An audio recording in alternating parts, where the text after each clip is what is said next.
Hi, I'm Saf and I'm here at Forbes Street Studios in Sydney with my very good friend and amazing recording and mixing engineer, Jan Muths.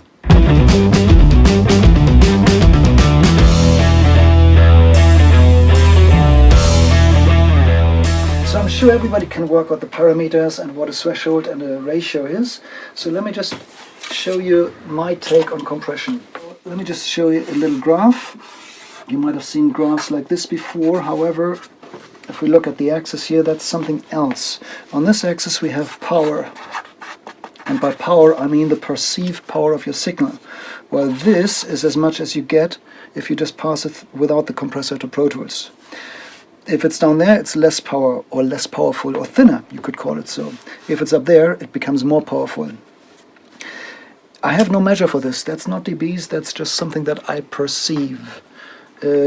And maybe that's just for my set of ear. But anyway, on the other side is gain reduction. So you could scale this into gain reduction, and I'm not going to put a label on here. So this is maybe only here. This would be 0 dBs of gain reduction, or the compressor actually doesn't really work yet. And the further we go to the right, the more gain reduction there is. I hope that makes sense.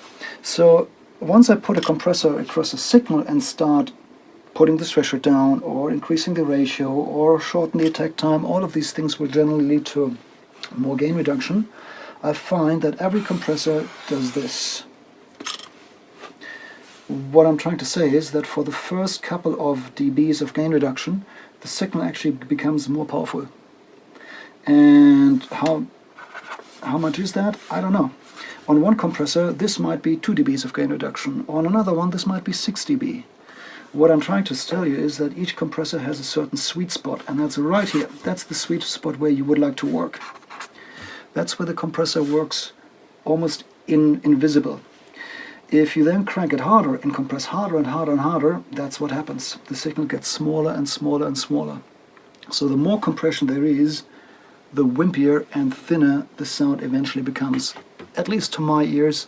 I'm sure some people may disagree with this.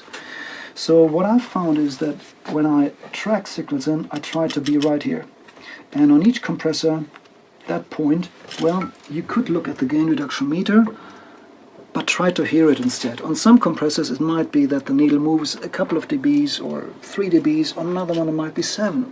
And they're all different. So that's why I'm not going to put numbers on here. But what I can tell you is that if you're right here, it will not pump, it will not misbehave, and you can almost use any ratio and almost any attack and release time, and it will not misbehave. So let's say if you use the threshold really low, and now you decide to use a stronger ratio, then suddenly there's a lot more gain reduction. If you then back off the threshold and get the gain reduction back there, it will lead to a different sound. But it's not misbehaving, it will always sound good.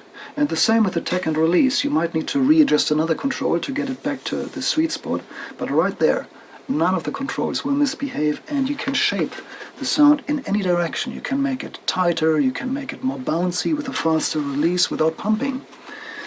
That's Jan's compression law. So the idea is to just use the minimum amount of compression and try to get the best compression effect out of it. So the most ideal compression with the least amount of gain reduction. That's a recipe for a transparent and clean sound. Obviously, there are many ways to use compressors, and I know that a lot of people have different opinions and use compression really hard, and there's nothing wrong about this, but that should always serve a purpose.